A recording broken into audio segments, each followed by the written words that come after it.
everyone, it's Jenny here and welcome to another video on my channel. Now today I kind of wanted to talk about some of the reactions that I get in regards to my YouTube channel. Now this YouTube channel is full of J-pop singing covers, idol news, PV reactions and just a lot of stuff in regards to J-pop idols, especially Hello Project, as like the main part of this channel. But when it comes to outside of YouTube, I get quite a few mixed responses when I say that I do a J-pop channel, and today I just kind of wanted to talk about some of the responses that I get from people that I know in real life, such as people who I've worked with, friends, family, or just anyone that I've met at conventions and other things like that. Now, one of the main things that a lot of people get from this channel is that they always presume that I'm fluent in Japanese. Now, I've been learning Japanese for a few years now, and I'm still not at that stage where I'm confident enough to speak Japanese on a YouTube channel. My pronunciation isn't awful, it's just my accent that really gets in the way of me pronouncing Japanese properly. And so it always makes me feel a bit, not insecure, but introverted into myself when people assume that I know Japanese. They'll listen to some random Japanese on a television programme, turn around to me and say, "Oh, do you know what that means?" And I'm like, I know bits of the sentence, but I'm not fluent in the language enough to know the full sentence structure. I remember watching Pixels, which is an Adam Sandler movie, and there it is, I don't know, there's the Pac-Man creator in the film, and he speaks a bit of Japanese, welcoming himself to Adam Sandler and the other main characters. And I think once or twice I've been asked if I can understand the sentence, and I knew most of the sentence, but I said I don't know it 100%. And just other things like that. So that's like one of the, I wouldn't say it was a con or a pro, it's kind of something that just happens now and again. Sometimes it's a hit, sometimes it's a miss. Number two, people instantly assume that I am a weeaboo. I have been called that online. I've never been called it in real life, but online I get called a weeaboo.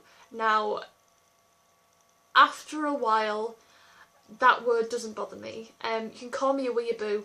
It's just absolutely fine, because a lot of people who call me that word online don't actually know what the word actually means. They think, oh, she likes Japanese stuff, yeah, she's a weeaboo. But a weeaboo's definition is somebody who is so cultivated in Japanese culture that they kind of identify it as, I'm Japanese, Japanese culture is my culture, and they kind of just deny any culture that they have themselves. Now, I'm from England, and there is a lot of culture within England that I enjoy. I enjoy the history of my country, I enjoy the food from my country and music from my country, so there's a lot of English, my mind's gone blank, English culture that I cultivate in, I join in on. But because I like a bit of a culture that's from outside of England, people instantly assume that that's all that I like.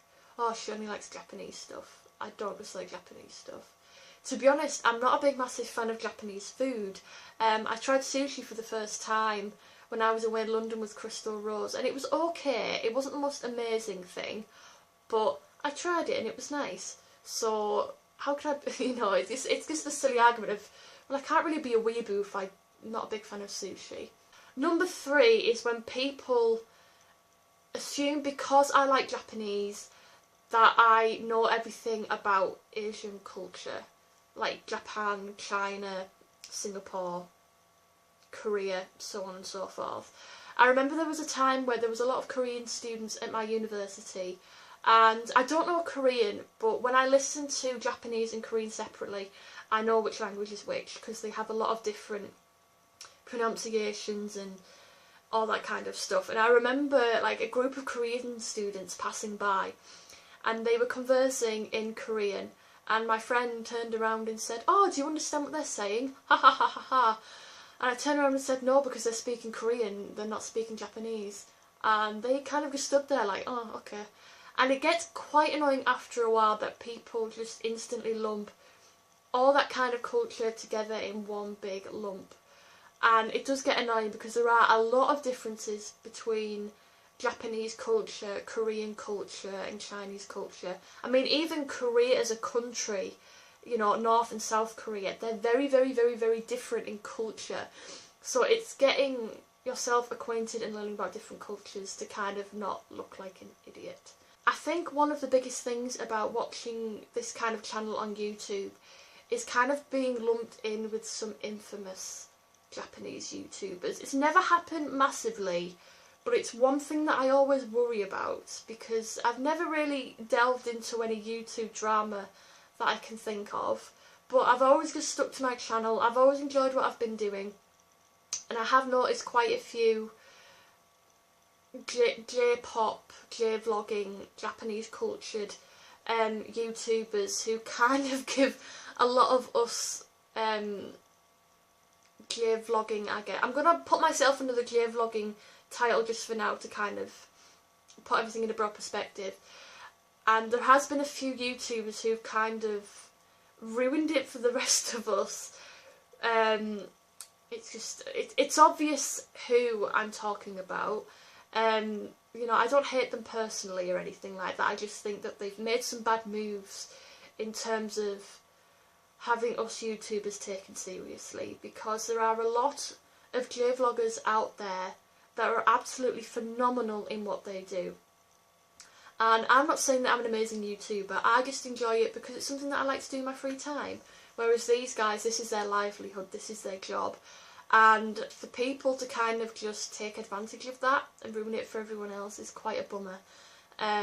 So that's one thing that I do worry about. I don't want to be delved into YouTube drama, because that's something that's been happening a lot in the past year. And I do get worried about the future of YouTube if this continues, because it's just making things worse. So that is everything that I worry about in terms of my YouTube channel. If you have like any questions about my channel at all in terms of this video, please let me know it down in the comments below. I know this isn't a very mainstream channel, it's a very niche channel, but I enjoy what I do and I think I've got quite a good following of subscribers, because it's just amazing to see people discuss things and learn things new. I've learnt new things from you guys, you've learnt some new things off me, so I think it's quite phenomenal just going along and enjoying the ride while it still happens. So thank you guys for watching, I hope you have a fantastic day, and until I see you in my next video, bye!